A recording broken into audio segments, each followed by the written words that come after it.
চিন্তা করলো টিউশনি মাস্টারকে দেখি কেমন, হয়তো চেক টেক করে দেখেছে বেশি নেটওয়ার্ক পায় না, এই জন্য আবার পুরাতনে ফিরে যেতে চেয়েছে। উপায় কি? এইটারে মেরে ফেলতে হবে, হত্যা করতে হবে। দায়িত্ব দেওয়া হলো তাকে হত্যা করো, তা না হলে আমি তোমার হতে পারবো না। মাহির নামের ছেলেটা মেয়ের এই ফাঁদে পা দিয়ে হত্যা করলো। একজন মায়ের কোল খালি করলো, বাবার স্বপ্নগুলো চূর্ণ বিচূর্ণ হয়ে গেল। একজন মানুষ পৃথিবী থেকে বিদায় নিল। আরে কত নিষ্ঠুর, কত নিষ্ঠুর। যখন আহত হয়েছে দরজায় নক করে বলেছে একটু বাঁচাও। মেয়েটা বলেছে আমি তোমাকে বাঁচাতে চাই না, কারণ তুমি না মরলে আমি ডিসিশন নিতে পারছি না, আমি মাহিরের হতে পারবো না, সুতরাং আমি তার হওয়ার জন্য তোমার মরার প্রয়োজন। এই হলো বর্তমান যুগের নারীরা।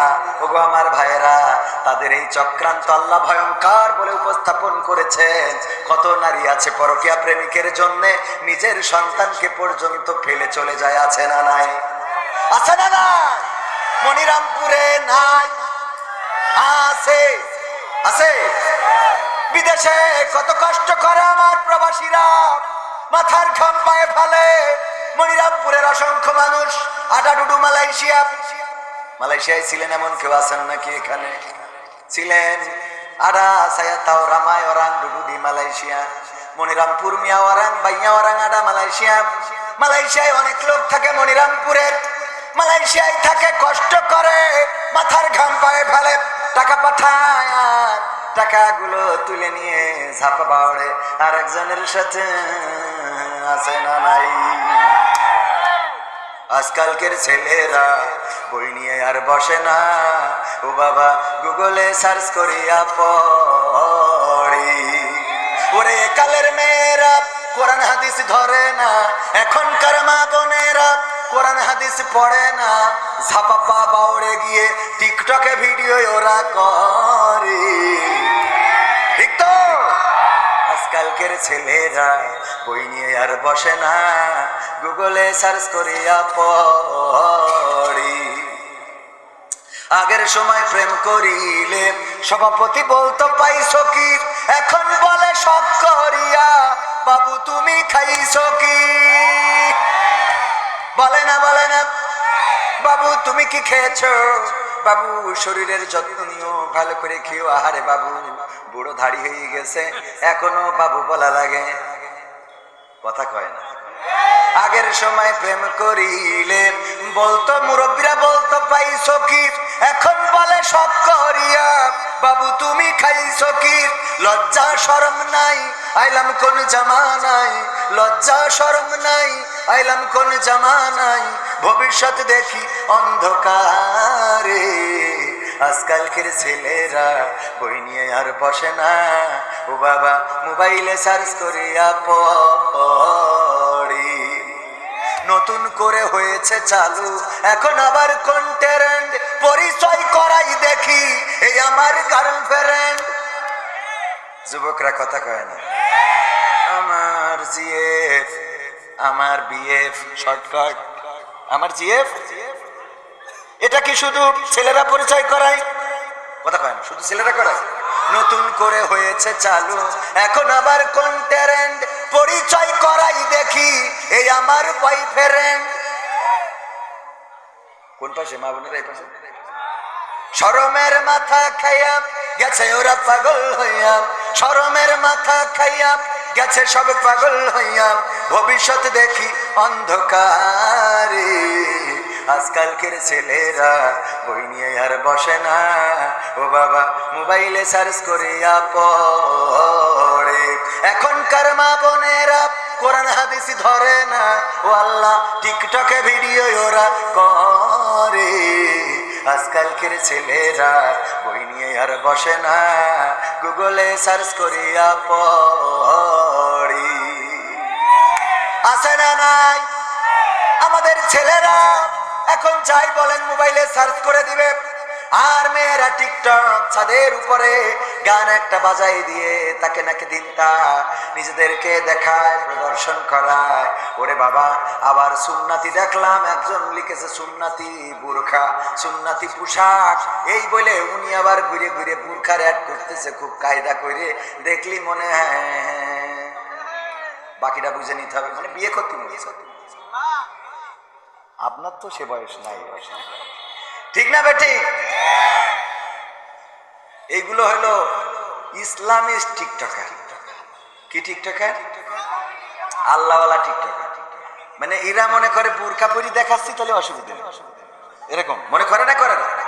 বোরকা পরি কিছু মানে আছে, বলছে হুজুর আগামী দিন তো মনে হচ্ছে যেভাবে ইসলাম হয়তো ক্ষমতায় যাবে, তো ইসলাম তো অনেক কিছু করেছে, ইসলামী ব্যাংক, ইসলামী হাসপাতাল, তারপরে বিভিন্ন বিষয় ইসলাম দিয়ে কনভার্ট করে সুন্দর করে Islamic YouTube channel, Islamic TV channel সব তো করেছে।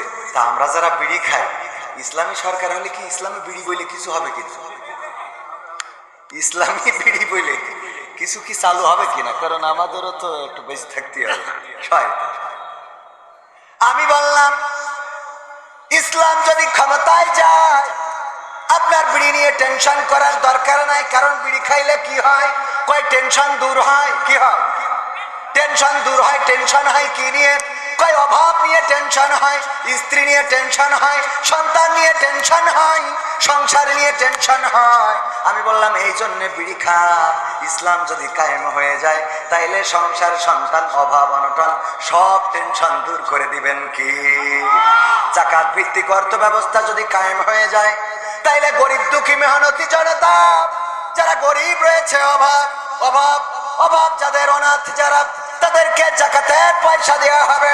এই গরিব দুঃখী মেহনতি মানুষগুলো জাকাতের পয়সা পাবে, ভূগোল বাজাবে আর সংসার চালাবে। সুতরাং টেনশনে আর বিড়ি খাওয়া লাগবে, কথা কয় না? লাগবে? লাগবে না। যারা পরকিয়া করে, পরকিয়া করা লাগবে না, লাগবে না, লাগবে না। কারণ ইসলামে বিয়ের বিধান আছে কয়টা? জোরে বলেন কয়টা? মামুনিরা বলছে হুজুর আগামীতে আর এই অঞ্চলে আসা হবে না, আমাদের ওদেরকে বুঝাই দিয়ে যান 4টা বিয়ে করার আইন আছে, ইসলামে বিধান আছে না নাই? যদি কোনো নারী এই বিধানটাকে অপছন্দ করে তাইলে সে আল্লাহর কোরআনকে, আল্লাহর আইনকে, আল্লাহর সিদ্ধান্তকে অবমাননা করলো। বলেন ঠিক না বেঠে? আল্লাহর আইনকে যারা অবমাননা করে তাদেরকে আমরা কি ভালো মানুষ মনে করা যাবে? তারা ইমানদার হতে পারবে না। কোরআনের 6666 আয়াত, মতান্তরে 6234টা আয়াত। এই আয়াত, প্রতিটা আয়াতে বিশ্বাস রাখতে হবে, ন্যূনতম সন্দেহ পোষণ করা যাবে। যালিকাল কিতাবু লা রাইবা ফীহি হুদাল লিল মুত্তাকিন।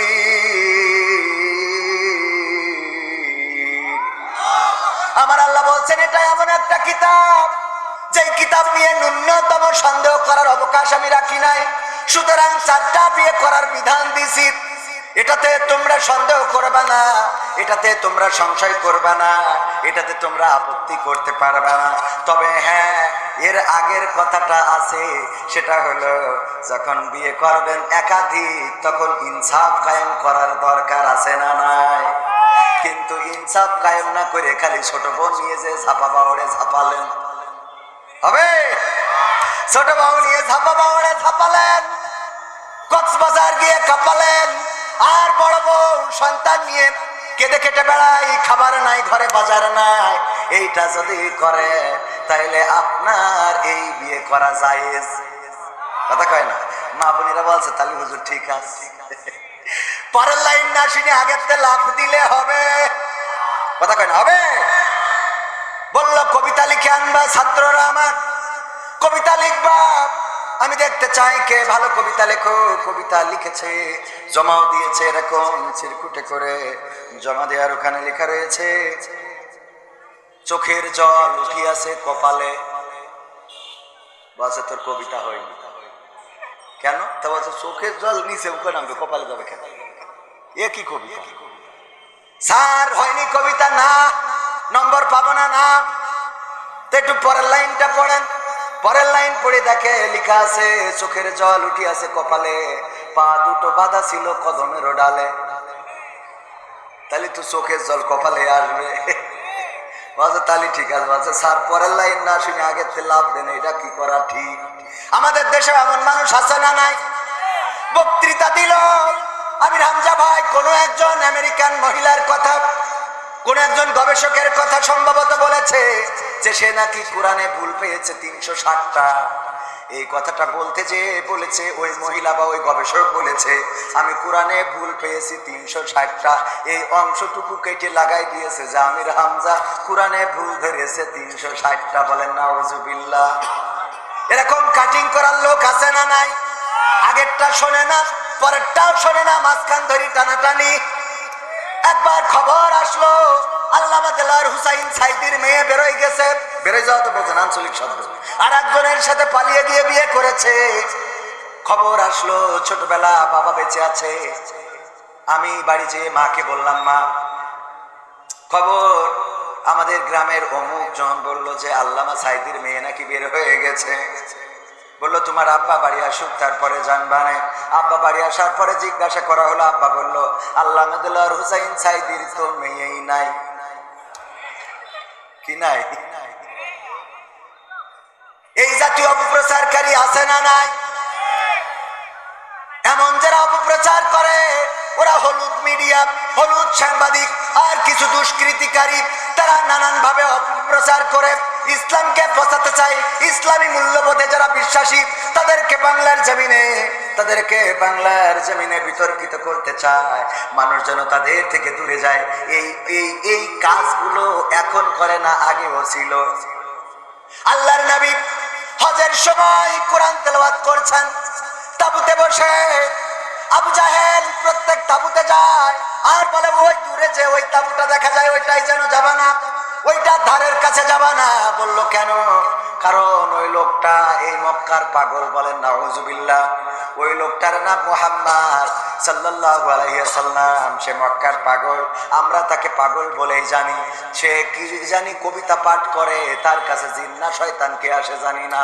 সে এমন কিছু পাঠ করে যেটা শুনে অন্যরাও পাগল হয়ে যায়। সুতরাং খবরদার যেন তার কাছে যাবা না। এই অপপ্রচার আবু জাহেল করেছে। এখনকার জামানায়ও এমন অপপ্রচার আছে না নাই? আমার নবী কি পাগল ছিলেন? আমার নবী মজনুন ছিলেন না। আমার নবী পাগল ছিলেন না। আমার নবীর চরিত্রটা ছিল একেবারে চাঁদের গায়ে কলঙ্ক থাকতে পারে, কিন্তু বিশ্ব নবীর চরিত্রের মধ্যে কি কোনো কলঙ্ক ছিল? আল্লাহ নবীর মহিলা সাহাবী বলেছেন, দাওয়াত করে খাইয়েছেন। একজন পুরুষ সাহাবী দাওয়াত করেছেন, মা দাওয়াত করে খাওয়াবেন। আল্লাহর নবী সেই সাহাবীর বাড়িতে গিয়ে খেয়েছেন। ওই মহিলা সাহাবী বর্ণনা করেন, আমি চাঁদনি রাতে আকাশের চাঁদের দিকে তাকালাম আর নবী মুহাম্মাদের চেহারার দিকে তাকালাম। আমার মনে হলো চাঁদের গায়ে কালিমা আছে, কলঙ্ক আছে, কিন্তু নবী মুহাম্মাদের চেহারার মধ্যে কোনো কলঙ্কের দাগ নাই। এত সুন্দর চেহারা ছিল। আম্মা আয়েশা রাদিয়াল্লাহু তাআলা আনহা বলেছেন, ওগো বিশ্ববাসী শুনে নাও, আমাদের নবীর চেহারাটা কেমন ছিল। যারা ইউসুফ আলাইহিস সালামকে দেখার পরে ফল কাটতে কাটতে নিজেদের হাতগুলো কেটে ফেলেছে, টের পায় নাই। যখন জুলাইখাকে জিজ্ঞাসা করলো বান্ধবীরা, ওগো জুলাইখা, তুমি ইউসুফের মধ্যে কি এমন খুঁজে পেয়েছো?